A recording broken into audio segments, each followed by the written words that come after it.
माननीय सदस्यगण, मैं 18वें लोकसभा के सभी नवनिर्वाचित सदस्यों को बहुत बहुत बधाई और शुभकामनाएं देती हूँ। आप सभी यहाँ देश के मतदाताओं का विश्वास जीतकर आए हैं। देश सेवा और जन सेवा का ये सौभाग्य बहुत कम लोगों को मिलता है। मुझे पूरा विश्वास है आप राष्ट्र प्रथम की भावना के साथ अपना दायित्व निभाएंगे, 140 करोड़ देशवासियों की आकांक्षाओं की पूर्ति का माध्यम बनेंगे। मैं श्री ओम बिरला जी को लोकसभा के अध्यक्ष की गौरवपूर्ण भूमिका के निर्वहन के लिए शुभकामनाएं देती हूँ। उनके पास सार्वजनिक जीवन का बहुत व्यापक अनुभव है। मुझे विश्वास है कि वे लोकतांत्रिक परंपराओं को अपने कौशल से नई ऊंचाई से देने में सफल होंगे। माननीय सदस्यगण, मैं आज कोटि कोटि देशवासियों को की तरफ से भारत के चुनाव आयोग का भी आभार व्यक्त करती हूँ। ये दुनिया का सबसे बड़ा चुनाव था। करीब 64 करोड़ मतदाताओं ने उत्साह और उमंग के साथ अपना कर्तव्य निभाया है। इस बार भी महिलाओं ने बढ़ चढ़कर मतदान में हिस्सा लिया है। इस चुनाव की बहुत सुखद तस्वीर जम्मू कश्मीर में भी सामने आए हैं। कश्मीर घाटी में वोटिंग के अनेक दशकों के रिकॉर्ड टूटे हैं। बीते 4 दशकों में कश्मीर में हमने बंद और हड़ताल के बीच कम मतदान का दौर ही देखा था। भारत के दुश्मन इसको वैश्विक मंचों पर जम्मू कश्मीर की राय के रूप में दुष्प्रचारित करते रहे, लेकिन इस बार कश्मीर घाटी ने देश और दुनिया में ऐसे हार ताकत को करारा जवाब दिया है। पहली बार इस लोकसभा चुनाव में घर पर जाकर भी मतदान कराया गया है। मैं लोकसभा चुनाव से जुड़ी हर कर्मी को सराहना करती हूं और अभिनंदन करती हूं। माननीय सदस्यगण, 2024 के लोकसभा चुनाव की चर्चा आज पूरी दुनिया में हो रही है। दुनिया देख रही है कि भारत के लोगों में लगातार तीसरी बार स्थिर और स्पष्ट बहुमत की सरकार बनाई है।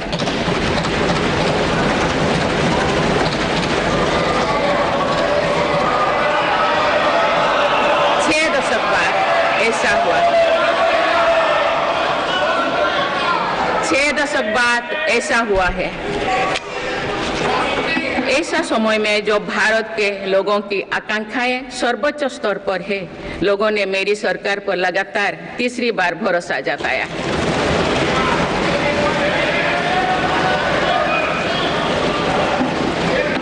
भारत के लोगों को ये पूर्ण विश्वास है कि उनकी आकांक्षाएं सिर्फ मेरी सरकार ही पूरा कर सकती है।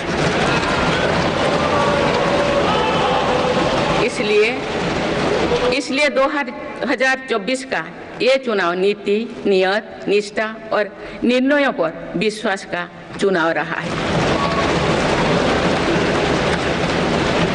मजबूत और निर्णायक सरकार में विश्वास, सुशासन, स्थिरता और निरंतरता में विश्वास, ईमानदारी और कड़ी मेहनत में विश्वास, सुरक्षा और समृद्धि में विश्वास, सरकार की गारंटी और डिलीवरी पर विश्वास, विकसित भारत के संकल्प में विश्वास।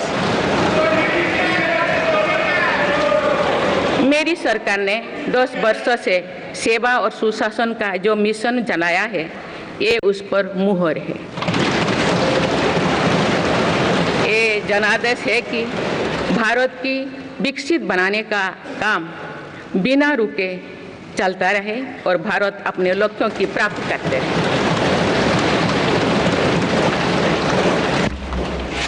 माननीय सदस्यगण, 18वीं लोकसभा कई मायनों में एक ऐतिहासिक लोकसभा है। ये लोकसभा अमृतकाल के शुरुआती वर्षों में गठित हुई है। ये लोकसभा देश के संविधान को अपनाने के 75वें वर्ष की भी साक्षी बनेगी। मुझे विश्वास है कि इस लोकसभा में जन कल्याण के फसलों का नवीन अध्याय लिखा जाएगा।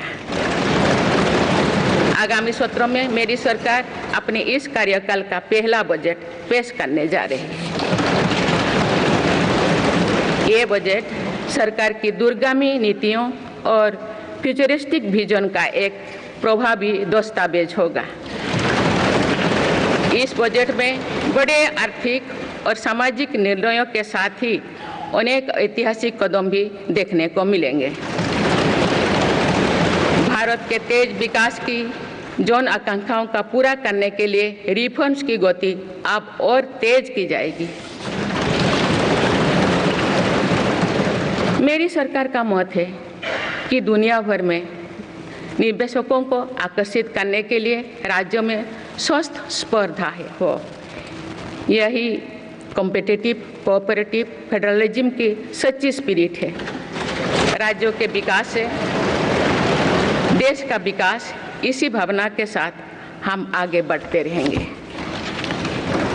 माननीय सदस्यगण, रिफॉर्म, परफॉर्म और ट्रांसफॉर्म के संकल्प ने आज भारत को दुनिया की सबसे तेजी से बढ़ने वाली अर्थव्यवस्था बना दिया है। 10 साल में भारत 11वें नंबर की अर्थव्यवस्था से ऊपर उठकर 5वें नंबर पर पहुंचा है।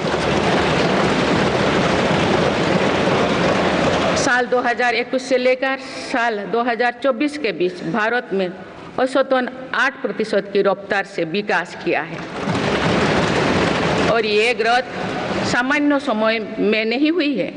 बीती वर्षों में हमने 100 साल की सबसे बड़ी आपात देखी। वैश्विक महामारी के कालखंड और विश्व के अलग अलग कोने में चल रही संघर्षों के बावजूद भारत ने ये विकास दर हासिल की है। ये बीते 10 साल के रिफॉर्म्स और राष्ट्रहित में के लिए किए गए फैसला के कारण संभव है। आज भारत अकेले ही दुनिया की ग्रोथ में 15% का योगदान दे रही है। अब मेरी सरकार भारत को विश्व की 3रे नंबर की इकोनॉमी बनाने में जुटी हुई है। इस लक्ष्य की प्राप्ति विकसित भारत की नींव को भी मजबूत करने में काम करेगी। माननीय सदस्यगण, मेरी सरकार अर्थव्यवस्था के 3 स्तंभ मैन्युफैक्चरिंग, सर्विसेज और एग्रीकल्चर को बराबर महत्व दे रही है। PLI स्कीम्स और ईज ऑफ डूइंग बिजनेस से बड़े पैमाने पर निवेश और रोजगार के अवसर बढ़ रही है। पारंपरिक सेक्टर्स के साथ साथ सनराइज सेक्टर्स को भी मिशन मोड पर बढ़ावा दिया जा रहा है। चाहे सेमीकंडक्टर हो या सोलर हो, चाहे इलेक्ट्रिक व्हीकल हो या इलेक्ट्रॉनिक्स गुड्स हो, चाहे ग्रीन हाइड्रोजन हो या बैटरीज हो, चाहे एयरक्राफ्ट कैरियर्स हो या फाइटर जेट्स हो, भारत इन सब सेक्टर्स में अपना विस्तार कर रहा है। लॉजिस्टिक्स कॉस्ट को कम करने के लिए भी मेरी सरकार लगातार प्रयास कर रही है। सरकार सर्विस सेक्टर को भी मजबूत करने में जुटे हैं। आज IT से लेकर टूरिज्म तक, हेल्थ से लेकर वेलनेस तक हर सेक्टर में भारत लीडर बन रहा है और इससे बड़ी संख्या में रोजगार और स्वरोजगार के नए मौके बन रहे हैं। माननीय सदस्यगण, पिछले 10 वर्षों में मेरी सरकार द्वारा ग्रामीण अर्थव्यवस्था के हर पहलू पर बहुत जोर दिया गया है। गांव में कृषि आधारित उद्योगों, डेयरी और फिशरीज आधारित उद्योगों का विस्तार किया जा रहा है। इसमें भी सहकारिता को प्राथमिकता दी गई है। सरकार किसानों उत्पाद संघ, FPO और FACTS जैसे सरकारी संगठनों का एक बड़ा नेटवर्क बना रही है। छोटे किसानों की बड़ी समस्या भंडारण से जुड़े होती है, इसलिए मेरी सरकार ने सहकारिता क्षेत्र में दुनिया की सबसे बड़ी भंडारण योजना पर काम शुरू कर चुकी है। किसान अपने छोटे खर्चे पूरे करने के लिए इसके लिए PM किसान सम्मान निधि के तहत उन्हें 3,20,000 करोड़ रुपये से ज़्यादा राशि दे सकते हैं। मेरी सरकार के नए कार्यकाल के शुरुआत दिनों से ही किसानों को 20,000 करोड़ रुपया से अधिक की राशि ट्रांसफर की जा चुकी है। सरकार ने खरीफ फसलों के लिए एमएसपी में भी रिकॉर्ड वृद्धि की है। माननीय सदस्यगण, आज का भारत अपनी वर्तमान जरूरतों को ध्यान में रखते हुए अपनी कृषि व्यवस्था में बदलाव कर रहा है। हम ज़्यादा से ज़्यादा आत्मनिर्भर हो और ज़्यादा से ज़्यादा निर्यात से किसानों की आमदनी बढ़े, इस सोच के साथ नीतियाँ बनाई गई है, निर्णय लिए गए हैं। जैसे भारत दलहन और तिलहन में दूसरे देशों पर निर्भरता कम करने के लिए देश के किसानों को हर संभव मदद दे रहे हैं। ग्लोबल मार्केट में किस तरह के फूड प्रोडक्ट की डिमांड ज़्यादा है, इसके आधार पर नई रणनीति बनाई जा रही है। आजकल ऑर्गेनिक उत्पादों को लेकर दुनिया में डिमांड तेजी से बढ़ रही है। भारत के किसानों के पास इस डिमांड को पूरा करने के पूरा भरपूर क्षमता है। इसलिए सरकार प्राकृतिक खेती और इससे जुड़ी उत्पादों की सप्लाई चेन को सशक्त कर रही है। ऐसे प्रयासों से किसानों का खेती पर होने वाला खर्च भी कम होगा और उनकी आय भी और बढ़ेगी। माननीय सदस्यगण, आज का भारत दुनिया की चुनौतियां बढ़ाने के लिए नहीं बल्कि दुनिया को समाधान देने के लिए माना जाता है। विश्व बंधु के तौर पर भारत ने अनेक वैश्विक समस्याओं के समाधान को लेकर पहल की है। जलवायु परिवर्तन से लेकर खाद्य सुरक्षा तक, पोषण से लेकर सस्टेनेबल एग्रीकल्चर तक हम अनेक समाधान दे रही है। हमारे मोटे अनाज श्री अन्न की पहुंच सुपर फूड के तौर पर दुनिया के कोने कोने में हो, इसके लिए भी अभियान चल रहा है। भारत की पहल पर पूरी दुनिया ने वर्ष 2023 में इंटरनेशनल मिलेट्स ईयर मनाया है। आपने देखा है, हाल ही में पूरी दुनिया ने अंतर्राष्ट्रीय योग दिवस भी मनाया है। भारत की इस महान परंपरा की प्रतिष्ठा विश्व में लगातार बढ़ रही है। योग और आयुष को बढ़ावा देकर भारत एक स्वस्थ विश्व के निर्माण में मदद कर रही है।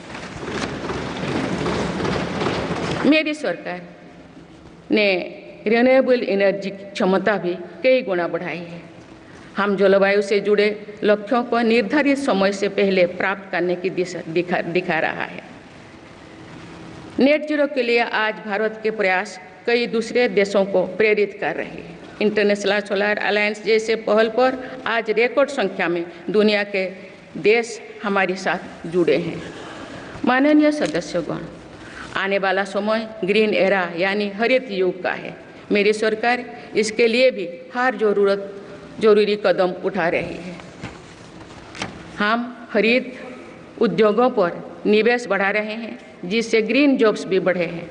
ग्रीन एनर्जी हो या फिर ग्रीन मोबिलिटी, हर मोर्चे पर हम बड़े लक्ष्यों के साथ काम कर रहे हैं। मेरी सरकार अपने शहरों को दुनिया के बेहतरीन लिविंग स्पेस बनाने के लिए भी प्रतिबद्ध है। प्रदूषण से मुक्त, साफ सुथरे और सुविधा युक्त शहरों में रहना भारत के नागरिकों का हक है।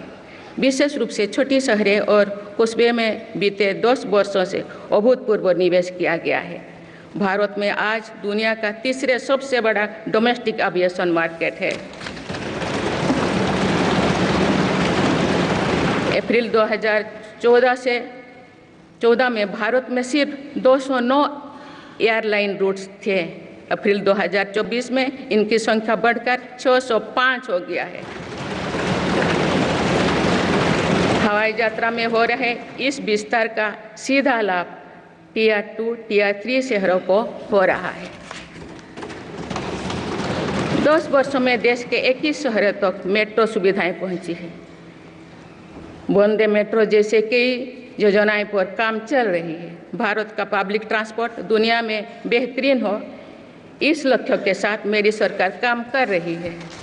माननीय सदस्यगण, मेरा सरकार इन आधुनिक मापदंड पर काम कर रही है, जिससे भारत विकसित देश के सामने बराबरी से खड़े हो सके। इंफ्रास्ट्रक्चर का विकास इस दिशा में बदलते भारत की नई तस्वीर के रूप में उभारा है। मेरी सरकार ने 10 वर्षों में पीएम ग्रामीण सड़क योजना के तहत गांव में 3,80,000 किलोमीटर से ज़्यादा सड़कें बनाई। आज भारत में नेशनल हाईवेज और एक्सप्रेसवेज का जाल बिछ रहा है। नेशनल हाईवेज बनाने की गति में भी 2 गुनी से अधिक की वृद्धि हुई है। अहमदाबाद मुंबई के बीच हाई स्पीड रेल इकोसिस्टम का निर्माण कार्य भी तेजी से आगे बढ़ रहे हैं। मेरी सरकार ने उत्तर, दक्षिण और पूर्वी भारत के बुलेट ट्रेन कॉरिडोर्स के लिए फिजिबिलिटी स्टडीज शुरू करने का फैसला किया है। पहली बार देश में अंतर्देशीय जलमार्गों के विकास पर इतने व्यापक रूप से काम शुरू हुआ है। इसका बड़ा लाभ नॉर्थ ईस्ट को होगा।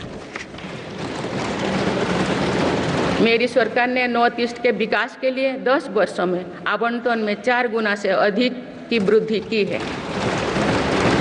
सरकार इस क्षेत्र को एक्ट पॉलिसी के तहत स्ट्रेटेजिक गेटवेज बनाने के लिए काम कर रही है।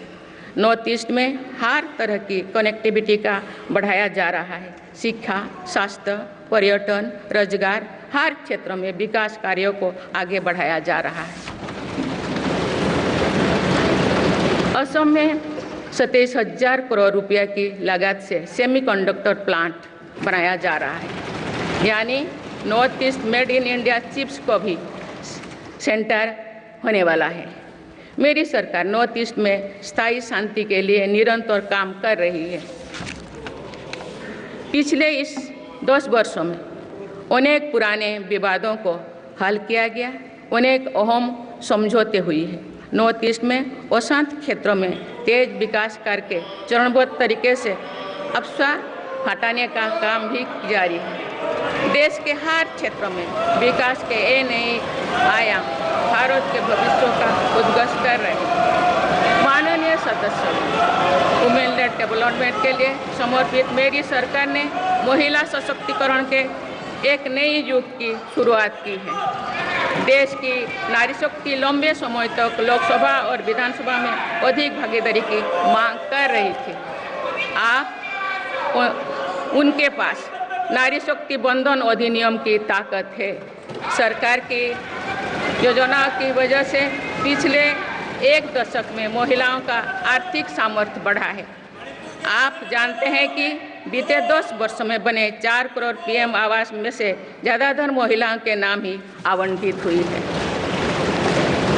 आप तीसरी कार्यकाल के शुरुआत में ही सरकार ने 3 करोड़ नए घर बनाने की स्वीकृति दे दी है। इनमें से भी अधिकतर घर महिलाओं के नाम पर ही आवंटित होंगे। बीते 10 वर्षों में 10 करोड़ महिलाएं सेल्फ हेल्प ग्रुप्स से जुड़े हैं। मेरी सरकार ने 3 करोड़ महिलाओं को लखपति दीदी बनाने के लिए व्यापक अभियान चलाए हैं। इसके लिए सेल्फ हेल्प ग्रुप्स को आर्थिक मदद भी बढ़ाई जा रही है। सरकार का प्रयास है कि महिलाओं का कौशल बढ़े, कमाई के साधन बढ़े और उनका सम्मान भी बढ़े। नमो ड्रोन दीदी योजना इस लक्ष्य की पूर्ति में सहायक बन रही है। इस योजना के तहत हजारों सेल्फ हेल्प ग्रुप्स की महिलाओं को ड्रोन दिए जा रहे हैं। ड्रोन पायलट बनने की ट्रेनिंग भी दी जा रही है। मेरी सरकार ने हाल ही में कृषि खेती सखी कार्यक्रम भी शुरू किया है। इसके तहत अभी तक सेल्फ हेल्प ग्रुप्स की 30,000 महिलाओं को कृषि सखी के रूप में प्रमाण पत्र दिए गए हैं। कृषि सखियों को आधुनिक खेती की तकनीक में प्रशिक्षण किया जा रहा है ताकि वे कृषि को और आधुनिक बनाने में किसानों की मदद कर सकें।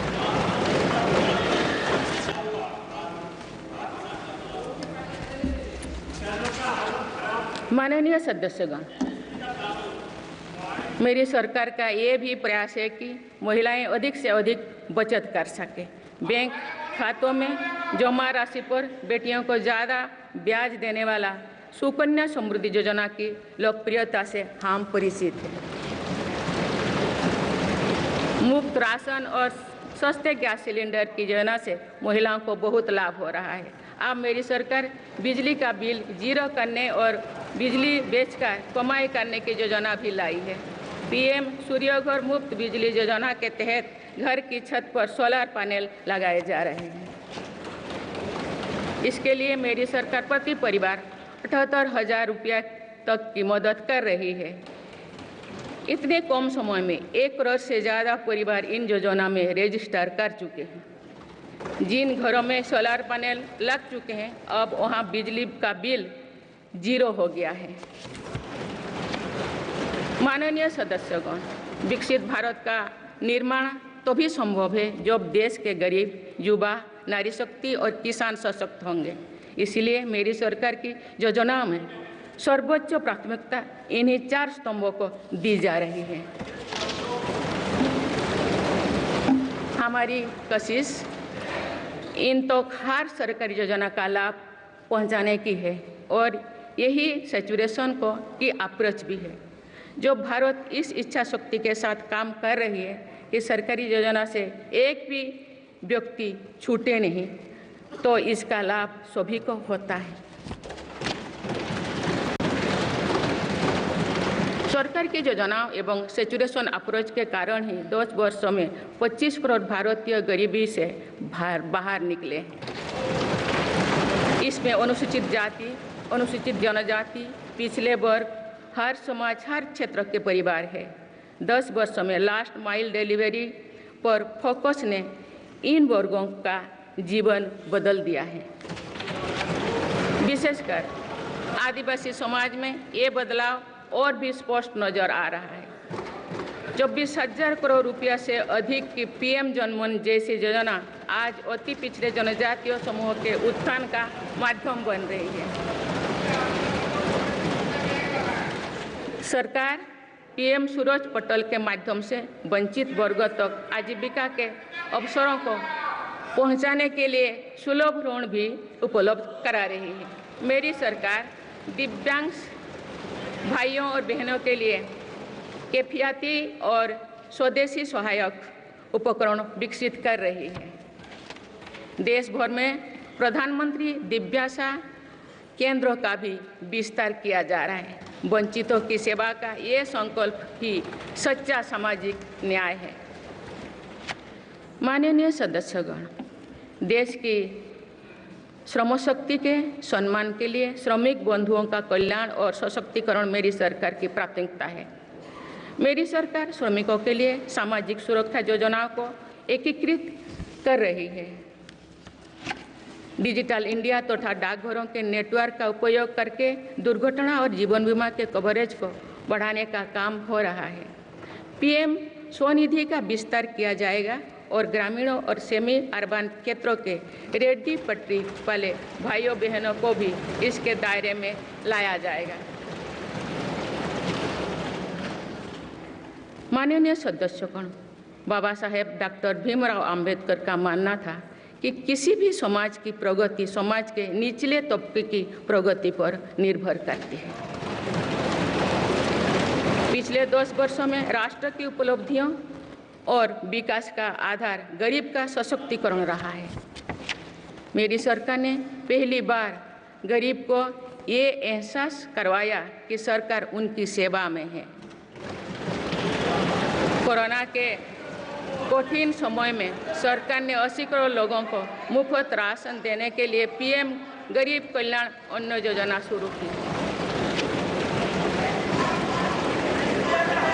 इस योजना का लाभ उन परिवारों को भी मिल रहा है जो गरीबी से बाहर निकले हैं, ताकि उनके कदम वापस पीछे ना जाए। स्वच्छ भारत अभियान में भी गरीब के जीवन की गरिमा से लेकर उसके स्वास्थ्य तक का राष्ट्रीय महत्व का विषय बनाया है। पहली बार देश में करोड़ों गरीबों के लिए शौचालय बनाया गया है। ये प्रयास हमें आश्वस्त करते हैं कि देश आज महात्मा गांधी के आदर्शों का सच्चे अर्थों में अनुसरण कर रहा है। मेरी सरकार 55 करोड़ लाभार्थियों को आयुष्मान भारत योजना के तहत मुफ्त स्वास्थ्य सेवाएं भी उपलब्ध करवाए हैं। देश में 25,000 जन औषधि केंद्रों को खोलने का काम भी तेजी से चल रहा है। आप इस क्षेत्र में सरकार एक और निर्णय लेने जा रही है। आप आयुष्मान भारत योजना के तहत मुफ्त इलाज का लाभ 70 वर्ष से अधिक उम्र के सभी बुजुर्गों को भी मिलेगा। माननीय सदस्यगण, अक्सर विरोधपूर्वक मानसिकता और संकीर्ण स्वार्थों के कारण लोकतंत्र की मूल भावना का बहुत अहित हुआ है। इसका प्रभाव संसदीय प्रणाली पर भी पड़ता है और देश की विकास यात्रा पर भी पड़ता है। देश में कई दशकों तक अस्थिर सरकार के दौर में कई सरकारें चाहते हुए भी ना रिफॉर्म कर पाए और ना ही आवश्यक निर्णय ले पाए। भारत की जनता ने निर्णायक बनकर इस स्थिति को बदला है। बीते 10 वर्षों में ऐसे अनेक रिफॉर्म्स हुई है जिनका बहुत लाभ देश को आज मिल रहा है।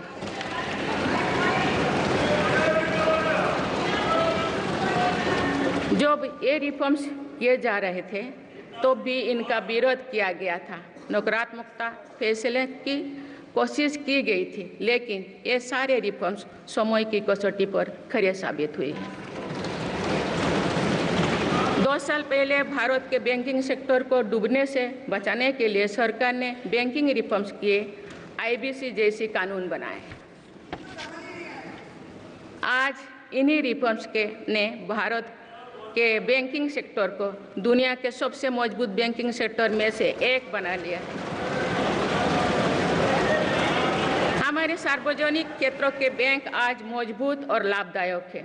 सार्वजनिक क्षेत्रों के बैंकों के लाभ 2023-24 में 1.4 लाख करोड़ रुपये को पार कर गया, जो पिछले वर्षों की तुलना में 35% अधिक है।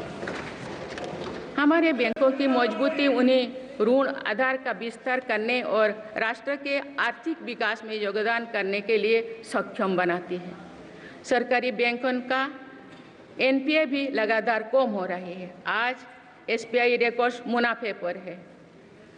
आज LIC पहले से कहीं अधिक मजबूत है। आज HAL भी देश की डिफेंस इंडस्ट्री को ताकत दे रही है।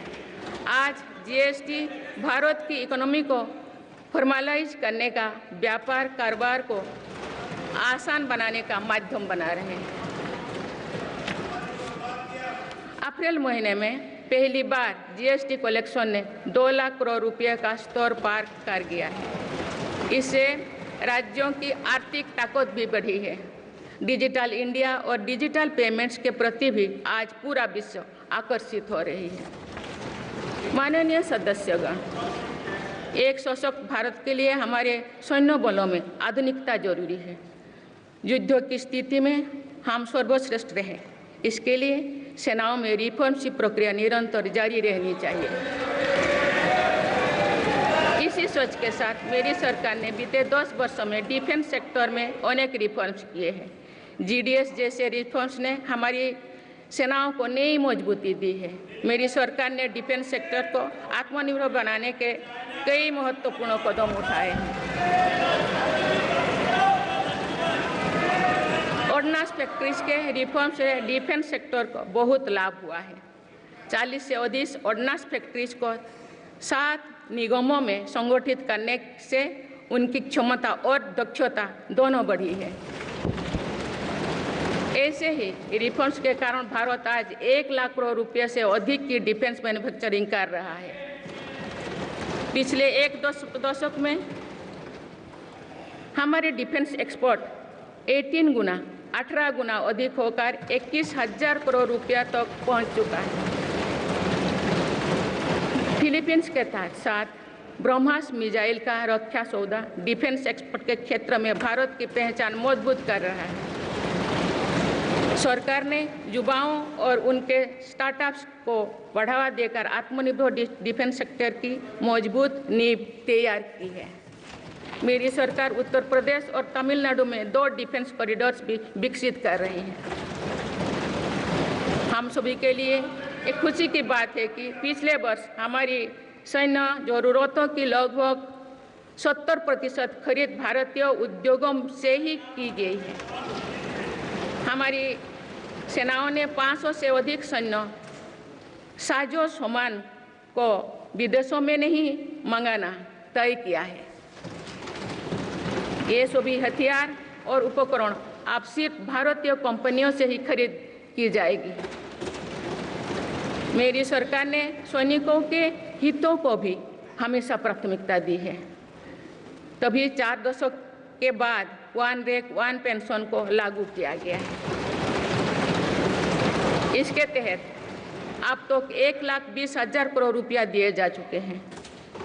शहीद सैनिकों के सम्मान के लिए सरकार ने कर्तव्य पथ के एक छोर पर नेशनल वॉर मेमोरियल की स्थापना भी की है। ये प्रयास केवल वीर जवानों के प्रति कृतज्ञ राष्ट्र का नमन ही नहीं है, बल्कि राष्ट्र प्रथम की अनवरत प्रेरणा का स्रोत भी है। माननीय सदस्यगण, मेरी सरकार देश के हर युवा को बड़े सपने देखने और उन्हें साकार करने के लिए जरूरी माहौल बनाने में जुटी है।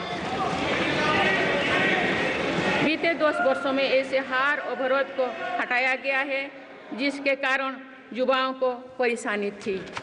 पहले अपने ही प्रमाण पत्रों को अटेस्ट करने के लिए युवाओं को भटकना पड़ता था। अब युवा सेल्फ अटेस्टेड करने का काम कर रहे हैं। केंद्र सरकार की ग्रुप सी ग्रुप डी भर्तियों से इंटरव्यू को खत्म किया गया है।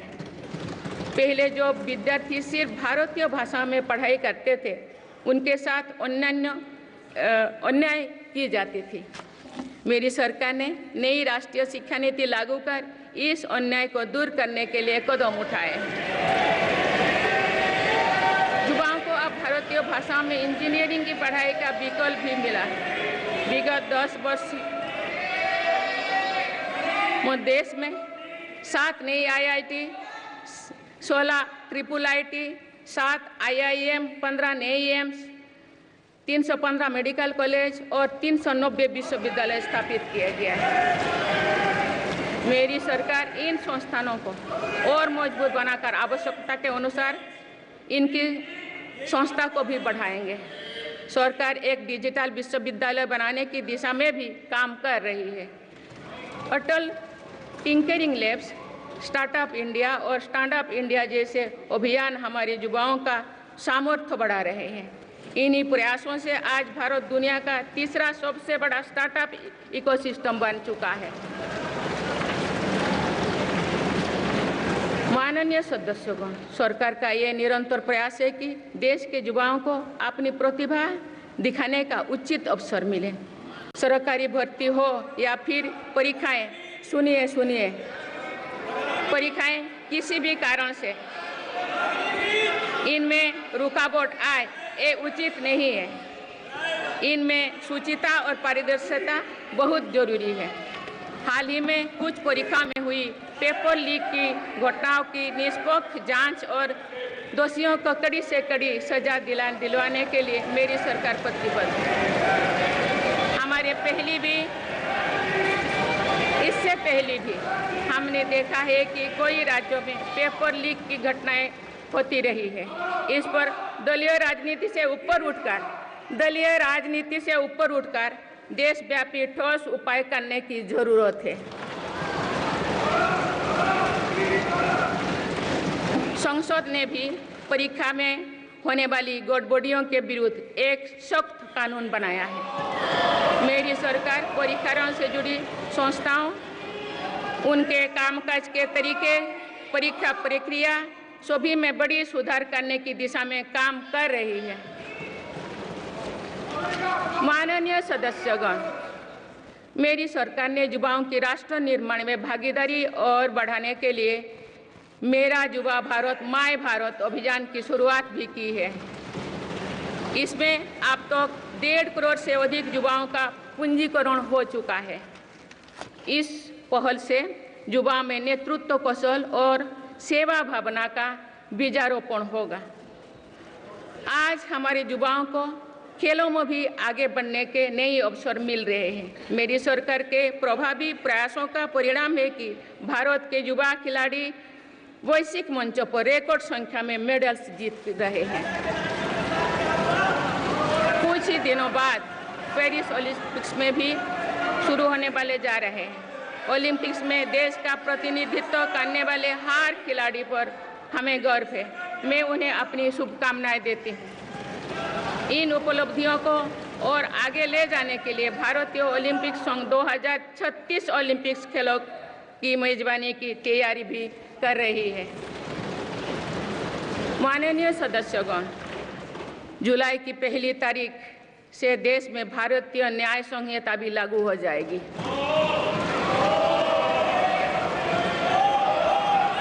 अंग्रेजी राज में गुलामों को दौड़ देने की मानसिकता थी।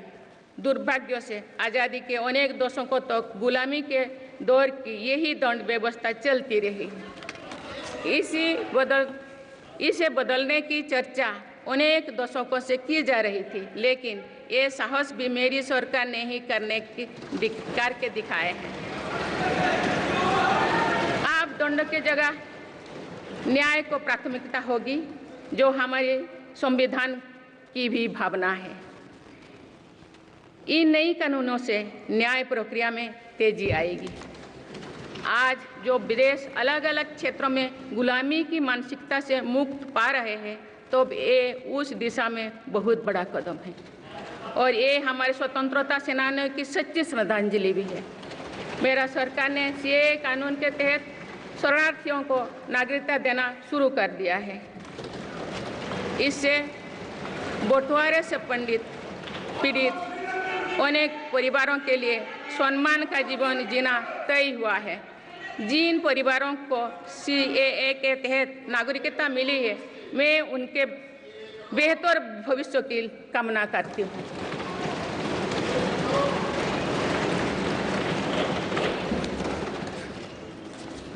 माननीय सदस्यगण, मेरी सरकार भविष्य निर्माण के प्रयासों के साथ ही भारतीय संस्कृति के वैभव और विरासत को फिर से स्थापित कर रही है। हाल में नालंदा यूनिवर्सिटी के भव्य कैंपस के रूप में इसमें एक नया अध्याय जुड़ा है। नालंदा सिर्फ एक यूनिवर्सिटी मात्र नहीं थी, बल्कि ये वैश्विक ज्ञान केंद्र के रूप में भारत के गौरवशाली अतीत का प्रमाण थी। मुझे विश्वास है कि नई नालंदा यूनिवर्सिटी भारत को ग्लोबल नॉलेज हब बनाने में सहायक सिद्ध होगी। मेरी सरकार का ये प्रयास है कि भावी पीढ़ियों को हजारों वर्षों की हमारी विरासत प्रेरणा देती है। इसलिए पूरे देश में तीर्थस्थलों को आस्था और आध्यात्म के केंद्रों को सजाया संवारा जा रहा है। माननीय सदस्यगण, मेरी सरकार विकास के साथ ही विरासत पर भी उतना ही गर्व करते हुए काम कर रही है। विरासत पर गर्व का ये संकल्प आज अनुसूचित जाति, अनुसूचित जनजाति, वंचित वर्ग और सर्व समाज के गौरव का प्रतीक बन रहा है। मेरी सरकार ने भगवान बिरसा मुंडा के जन्म दिवस को जनजातीय गौरव दिवस के रूप में मनाने की शुरुआत की है। अब अगले वर्ष भगवान बिरसा मुंडा की 150वीं जयंती के पूरे देश में धूमधाम से मनाया जाएगा। देश रानी दुर्गावती की 500वीं जयंती को भी व्यापक स्तर पर मना रहा है। पिछले महीने ही देश ने रानी अहिल्याबाई होलकर की 300वीं जयंती का साल भर चलने वाला महोत्सव भी शुरू किया गया है। इससे पहले सरकार गुरु नानक देव जी का 550वां और गुरु गोविंद सिंह जी का 350वां प्रकाश पर्व भी धूमधाम से मना चुके हैं। एक भारत श्रेष्ठ भारत के भाव से काशी तमिल संगमम, सौराष्ट्र तमिल संगमम जैसे उत्सवों की परिपाटी भी मेरी ही सरकार ने शुरू की है। इन आयोजनों से हमारी नई पीढ़ियों को राष्ट्र निर्माण की प्रेरणा मिलती है और राष्ट्र पर गौरव का भाव और मजबूत होता है। माननीय सदस्यगण, हमारी सफलताएं हमारी साझी धरोहर है, इसीलिए उन्हें अपनाने में संकोच नहीं, स्वाभिमान होना चाहिए। आज अनेक सेक्टर्स में भारत बहुत अच्छा प्रदर्शन कर रहा है। ये उपलब्धियां हमें हमारी प्रगति और सफलताओं पर गर्व करने की अपार अवसर देती है। जो भारत डिजिटल पेमेंट्स के मामले में दुनिया में अच्छा प्रदर्शन करता है तो हमें गर्व होना चाहिए। जो भारत के वैज्ञानिक चंद्रयान को चंद्रमा के दक्षिणी ध्रुव पर सफलता से उतारते हैं तो हमें गर्व होना चाहिए। जो भारत दुनिया की सबसे तेज बढ़ती इकोनॉमी बनता है तो हमें गर्व होना चाहिए। जो भारत इतना बड़ा चुनाव अभियान बिना बड़ी हिंसा और अराजकता से पूरा कराए तो भी हमें गर्व होना चाहिए। आज पूरा विश्व हमें मदर ऑफ डेमोक्रेसी के रूप में सम्मान देता है। भारत के लोगों ने हमेशा लोकतंत्र के प्रति अपना पूर्ण विश्वास प्रकट किया है। चुनाव से जुड़ी संस्थाओं पर पूरा भरोसा जताया है। स्वस्थ लोकतंत्र को बनाए रखने के लिए हमें इस विश्वास को सहेज कर रखना है, इसकी रक्षा भी करना है। हमें याद रखना होगा, लोकतांत्रिक संस्थाओं और चुनावी प्रक्रिया पर लोगों के विश्वास को चोट पहुंचाना उसी डाल को काटना जैसे जिस पर हम सब बैठे हैं। हमारे लोकतंत्रों की विश्वसनीयता को ठेस पहुंचाने की हर कोशिश की सामूहिक आलोचना होना चाहिए। हम सभी को वो दौर याद है जो बैलेट पेपर छीन लिया जाता था, लूट लिया जाता था। मतदान प्रक्रिया को सुरक्षित बनाने के लिए ईवीएम को अपनाने का फैसला किया गया था। पिछले कई दशकों में ईवीएम में सुप्रीम कोर्ट से लेकर जनता की अदालत तो खार कसौटी को पार किया है। माननीय सदस्यगण, मैं आप सभी सदस्यों से अपनी कुछ और चिंताएं भी साझा करना चाहती हूँ। मैं चाहूँगी कि आप सभी इन विषयों पर चिंतन मनन करके इन विषयों पर ठोस और सकारात्मक परिणाम देश को दें। आज की संचार क्रांति के युग है में विघटनकारी ताकतें लोकतंत्र को कमजोर करने और समाज में दरार डालने की साजिश रच रहे हैं। ये ताकतें देश के भीतर भी है और देश के बाहर भी संचालित हो रहे हैं। इसके द्वारा अफवाह फैलाने का, जनता को भ्रम में डालने का, मिस इन्फॉर्मेशन का सहारा लिया जा रहा है। इस स्थिति को ऐसे ही बेरोक टोक नहीं चलने दिया जा सकता है। आज के समय में टेक्नोलॉजी हर दिन और उन्नत हो रही है। ऐसे में मानवता के विरुद्ध इनका गलत उपयोग बहुत घातक है। भारत ने विश्व मंच पर भी इन चिंताओं को प्रकट किया है और एक ग्लोबल फ्रेमवर्क की वकालत की है। हम सभी का दायित्व है कि इन प्रवृत्ति को रोकें, इस चुनौती से निपटने के लिए नए रास्ते खोजें। माननीय सदस्यगण, 21वीं सदी के इस तीसरे दशक में आज ग्लोबल ऑर्डर एक नया शक्ल ले रहा है। मेरी सरकार के प्रयासों से आज भारत विश्व बंधु के रूप में दुनिया को नया भरोसा दे रही है। मानव केंद्रित अप्रोच रखने की वजह से भारत आज किसी भी संकट के समय फास्ट रेस्पॉन्डर और ग्लोबल साउथ की बुलंद आवाज़ बना है। कोरोना का महासंकट हो, भूकंप जैसी कोई त्रासदी हो या फिर युद्धों की स्थितियाँ, भारत मानवता को बचाने में आगे रहा है। भारत को देखने का विश्व का नज़रिया कैसे बदला है, ये इटाली में हुई G7 समिट में भी हम सभी ने अनुभव किया है। भारत ने अपनी G20 अध्यक्षता के दौरान भी विश्व को अनेक मुद्दों पर एकजुट किया है। भारत की अध्यक्षता के दौरान ही अफ्रीकन यूनियन को G20 का स्थायी सदस्य बनाया गया है। इससे अफ्रीका महाद्वीप के साथ साथ पूरे ग्लोबल साउथ का भरोसा मजबूत हुआ है। नेबरहुड फर्स्ट पॉलिसी में चलते हुए भारत ने पड़ोसी देशों के साथ अपने रिश्तों को मजबूत किया है। 7 पड़ोसी देशों के नेताओं का 9 जून को केंद्रीय मंत्रिपरिषद के शपथ ग्रहण समारोह में भाग लेना मेरी सरकार की इस प्राथमिकता दर्शाते हैं। भारत सबका साथ सबका विकास की भावना के साथ इंडो पैसिफिक क्षेत्रों के देश के साथ भी सहयोग बढ़ा रही है। पूर्वी एशिया हो या फिर मिडिल ईस्ट और यूरोप, मेरी सरकार कनेक्टिविटी पर बहुल बल दे रही है। भारत के विजन ने ही India Middle East Europe Economic Corridor को आकार देना शुरू किया है। ये कॉरिडोर 21वीं सदी के सबसे बड़ी गेम चेंजर में एक सिद्ध होगा। माननीय सदस्यगण, आने वाला कुछ महीने में भारत एक गणतंत्र के रूप में 75वें वर्ष पूरी करने जा रहे हैं। भारत का संविधान बीते दशकों में हर कसौटी पर खरा उतरा है। जब संविधान बन रहा था तब भी दुनिया में ऐसे ताकतें थे जो भारत के असफल होने की कामना कर रही थी। देश में संविधान लागू होने के बाद भी संविधान पर अनेक बार हमले हुए हैं। आज 27 जून है। 25 जून 1975 को लागू हुआ आपातकाल संविधान पर सीधे हमले का सबसे बड़ा और काला अध्याय था।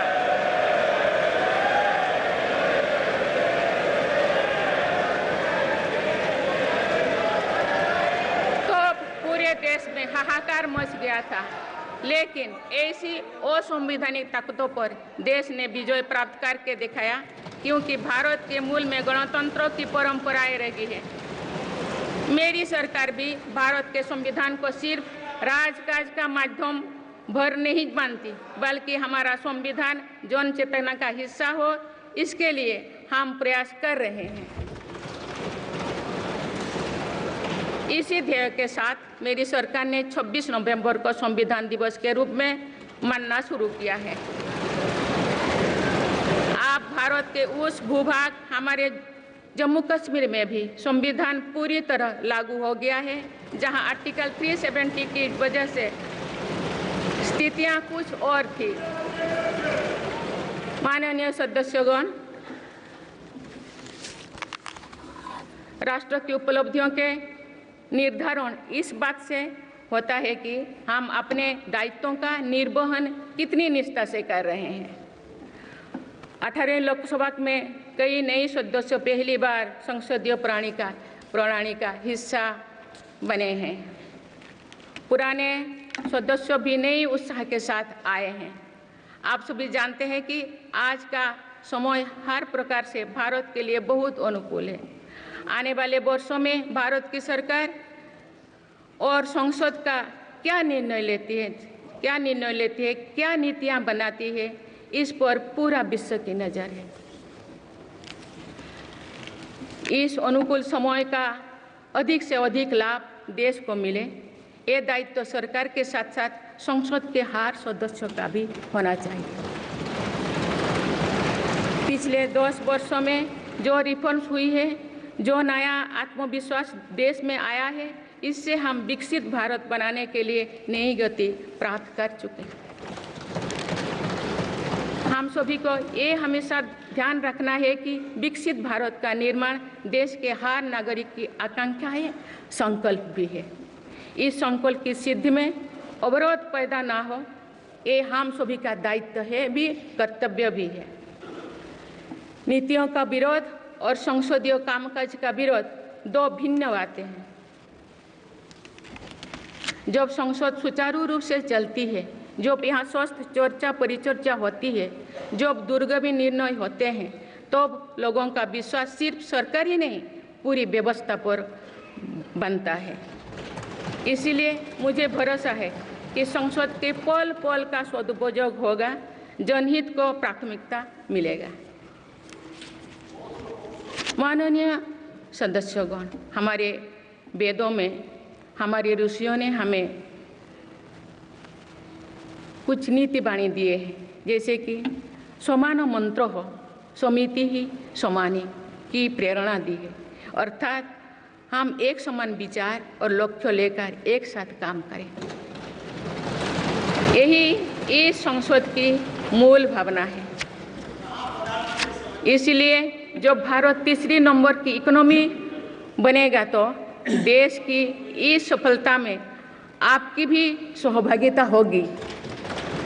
हम जो 2027 में आज़ादी की शताब्दी का उत्सव विकसित भारत के रूप में मनाएंगे तो इस पीढ़ी को भी श्रेय मिलेगा। आज हमारे युवाओं में जो सामर्थ्य है, आज हमारे संकल्प में जो निष्ठा है, हमारी जो असंभव सी लगने वाली उपलब्धियां है, ये इस बात का प्रमाण है कि आने वाला दौर भारत का दौर है। ये सदी भारत की सदी है और इसका प्रभाव आने वाली 1000 वर्षों तक रहेगा।